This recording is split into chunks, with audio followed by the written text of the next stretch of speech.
So me and my friends watched The Suicide Squad last night. Last night at the time of recording this. I have no idea when I'm actually going to get this up. But we watched it last night as of recording this video, and this was a lot of fun to watch, I gotta tell you. I was not expecting this movie to be as fun as it was, because going into it, I wasn't sure what to expect, because I didn't see the first 2016 Suicide Squad movie. I just heard it was rubbish, and I've never been as keen on the Suicide Squad as a concept as a lot of other people, so I wasn't sure really what I'd think of it. But going into this movie, I had a blast, honestly. It was so much fun. I've never seen James Gunn do a movie that's not the Guardians of the Galaxy, but I've always wanted to, because I always felt like his style would be really awesome to see outside of the context of the Marvel Cinematic Universe. And seeing DC just let him do whatever the fuck he wanted for the Suicide Squad is so refreshing, because this to me proved that James Gunn is an A-class director, because this movie is so well directed. There are so many things about the way this movie is made that I love, just the way it's filmed, but the cinematography and all that. There were these really neat little title cards they used that were stylized and integrated into the scenery. Those were always really cool to see. And also the movie goes at a breakneck pace, but you never feel like you're being left behind. Yeah, seeing James Gunn being able to do whatever the hell he wanted in a movie, absolutely refreshing. And he was definitely off the chain too with the violence, because this is a violent movie. So my warning to those of you who have not seen it yet, if you're more squeamish,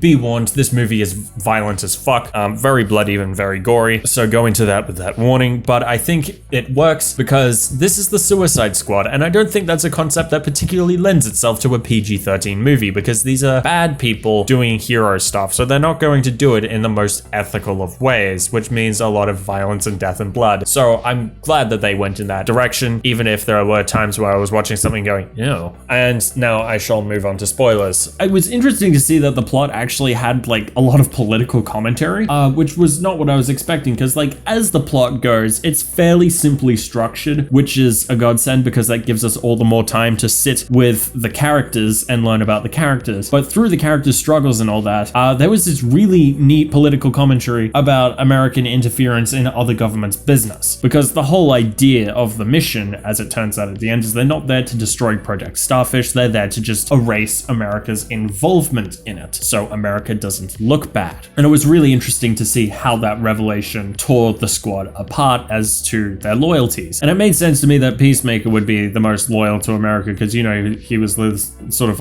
I'm peace and I will kill anyone to get it. And this thing would have not brought peace, so he was well, guess I'll have to fucking kill you all to keep that secret. So that made a lot of sense. It was really neat that it went in that direction. In that respect, Starro might feel a bit like window dressing, kind of because they needed a big monster to fight at the end. I'd say it was still a very cool monster to fight at the end, even if the shots where he's giving birth to mini Starros is a bit gross. He doesn't serve much of a function in the movie outside of promising a big monster fight at the end. But he also works to set up the whole idea of the project that America was involved in that they shouldn't have been. So that's neat as well. So I was fascinated by the usage of political commentary there, because part of me was expecting it to just be a dumb fighty movie. But I was pleasantly surprised when I found out I was wrong. The characters, of course, in this movie are the heart and soul of it, except for the ones who fucking died right at the beginning. I don't think anyone really expected Pete Davidson to last longer than 5 minutes in this movie. So when his face got blown off, my reaction was more of a sort of, yep, there it is, than any shock. I was surprised to see Captain Boomerang die. He was one of the ones I was barracking for to get to the end of the movie. Could just be because I'm Australian though. And the characters who make it to the main body of the movie all have interesting things to do, and the relationship between all of them is really fun. Now, Harley Quinn spends most of it on her own, but I really love the way Harley Quinn is approached in this movie. I've never been too keen on Harley Quinn as a character before. I understand that she's a super important character and there's a lot going for her in the comics, but I've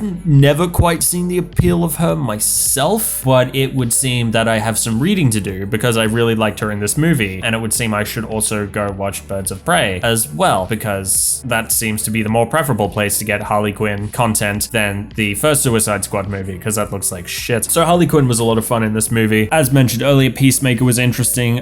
Rick Flag was definitely interesting, because I didn't expect him to take the side of, we gotta let the world know what America did in this country. I would have thought he would have been happy to cover it up for his country, but it seems that there is a line, and it was crossed when the Starfish project was used on children. fine. Bloodsport was interesting in the sense that he was clearly just Deadshot rewritten in a lot of ways, because like his personality is entirely different from Deadshot. He's a lot more jaded. He seems a lot older and more British, but his backstory is exactly the same. You know, mercenary with a daughter who is in Task Force X because of his daughter. You know, it's the same shit, just carried over. To the point where when I watched the trailers, I thought Idris Elba was a recast of Deadshot. Polka Dot Man was funny, very funny character indeed. I do think the joke of him seeing his mother and everything was played at least once too many, but everything about him was pretty funny, except for like his tragic backstory, of course. But I found that all interesting, that he got to be the superhero that he thought he could be, and then he fucking died. King Shark was a lot of fun as well. It was interesting that they decided to go the direction of making him dumb, but that also worked for a few comedy beats. And Ratcatcher, absolutely my favorite in this movie. I did not expect that. I didn't know anything about Ratcatcher before I watched this movie. And the little bit of research I did before making this video tells me that Ratcatcher, at least as she is in this movie, is an original character, because there is a Ratcatcher in the comics,